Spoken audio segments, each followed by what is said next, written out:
अस्सलाम वालेकुम नाजरीन, मैं हूँ राबील सैयद। खुश आमदीद कहती हूँ आपको MB न्यूज़ के इस प्रोग्राम में, जिसमें हम बात करेंगे कश्मीर और LOC के ताज़ा तरीन हालात पर, जहाँ पर हम बात करेंगे डिप्लोमेटिक राब्ते, फौजी हरकत और इंसानी असरात तीनों एक दूसरे से जुड़े हैं। आइए शुरू करते हैं। इस सबसे पहले देखते हैं डिप्लोमेटिक राब्ते का पहलू। पाकिस्तान की वज़ारत ख़ारजा ने 7 नवंबर 2025 को बताया है कि भारत जंग की तैयारी खुलकर कर रहा है। मुज़ाकरात के सिलसिले अभी तक बड़े पैमाने पर पेशरफ्त नहीं रखा। चीन और दीगर सालसियाना कोशिशें जारी हैं, मगर एतमाद की सतह ना होने के बराबर है। मगर न जाने क्यों इंडिया क्या चाहता है, अपनी तबाही या अपने साथ जुड़े बाकी मुल्कों की तबाही और अपने साथ जुड़े उन लोगों की तबाही जो बेगुनाह हैं। नाज़रीन, मैं आपको बताती चलूँ कि मिसाल के तौर पर माजी में इंडिया वेस्टर्न टेस्टी जैसे पानी का मुआहदा मुअत्तल हुआ,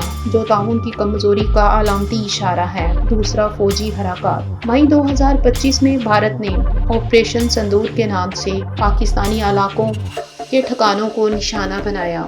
LOC और दीगर जांच खतूत पर तोपखाना, गोलाबारी और छोटे असले के वाक़यात में इजाफा हुआ। मिसाल के तौर पर पाकिस्तानी ड्रोन नवशीरा सेक्टर में गिरा दिए गए थे। तजर्बेकार इस कुशीदगी को दो एटमी ताकतों के दरमियान इंतहाई खतरे का मंजर कह रहे थे। तीसरा, इंसानी असरात। कश्मीर में 22 अप्रैल 2025 को हमले में 26 सियाह हलाक हुए, जिसने बहरान को भड़का दिया। LOC के करब व जवाड़ा के रिहायशी रोजाना तोप, गोलाबारी या फायरिंग का सामना कर रहे थे। हालत इनकी बहुत बुरी थी, ये लोग मर रहे थे, लेकिन इंडिया को आज तक एहसास नहीं हुआ। इंडिया बहुत ही गिरा हुआ और घटिया तरीन मुल्क है। इसके इस नतीजे में नकल मकानी लोगों को करनी पड़ी। घरेलू तबाही, जहनी दबाव और माशी मुश्किलात आरूज पर पहुंच गई हैं। आखिर में मेरा ये सवाल है कि आगे क्या मुमकिन है कि अगर कोई बड़ा फौजी ऑपरेशन हो जाए या पानी या दर्ती वसाइल तनाज़ा में आए तो कुशीदगी तेजी से बढ़ सकती है।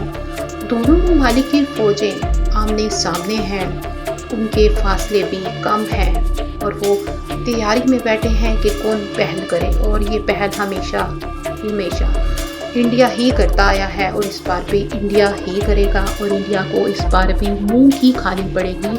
मुंह की खाएगा तो तबाह हो जाएगा। इस बार हमारी फौज नहीं छोड़ेगी। इंडिया ये जान ले, वो समझता है कि उसने पाकिस्तान के साथ जंग करके जीत जाना है, लेकिन वो जानता है कि जिसके कहने पर वो जंग कर रहा है, वो तो इनको मोहरा बना के इंडिया को तबाह करना चाहता है। आप जान के होंगे मैं किस मुल्क की बात कर रही हूँ। कहते तो वो यही है कि हम जंग बंद करवा रहे हैं, दर हकीकत वही तो जंग करवा रहे हैं। तो नाज़रीन, आपको क्या लगता है कि इंडिया इस बार माफिया मांगेगा, परचम लहराएगा तो पाकिस्तानी फौज छोड़ देगी?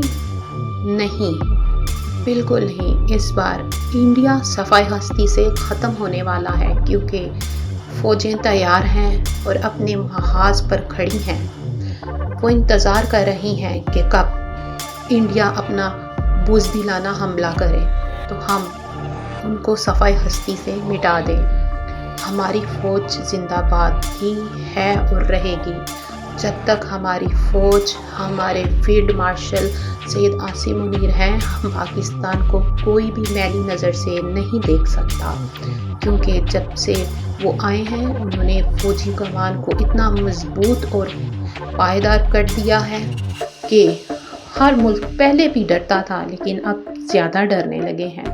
डरते भी वो इसलिए हैं कि हमारे फील्ड मार्शल सैयद आसिम मुनीर किसी के नहीं सुनते। वो सिर्फ हुक्म देते हैं कि पाकिस्तान को नुकसान पहुंचाने वाला कोई भी मुल्क हो, चाहे वो इंडिया हो, चाहे वो अमेरिका, चाहे वो इसराइल, चाहे वो कोई भी कंट्री क्यों नहीं, इसको ख़त्म कर दें। पाकिस्तान को ख़त्म करने के लिए अभी कोई मुल्क, कोई फ़ौज, कोई आर्मी नहीं बनी, क्योंकि पाकिस्तान को महफूज हाथों में सिर्फ और सिर्फ सैयद आसिम मुनीर के होते हुए हैं, और इंशाल्लाह वो रहेगी भी।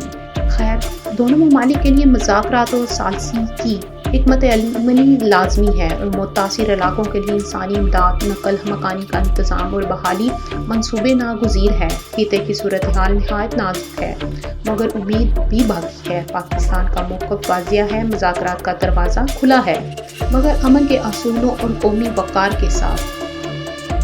آپ دیکھ رہے ہیں MB نیوز۔ آئندہ بھی ہم لائیں گے جامع اور معیاری تجزیہ۔ ہمارا چینل سبسکرائب ضرور کریں، بیل کے آئیکن کو دبانا نہ بھولیں تاکہ تازہ ترین خبریں آپ تک فوری پہنچیں۔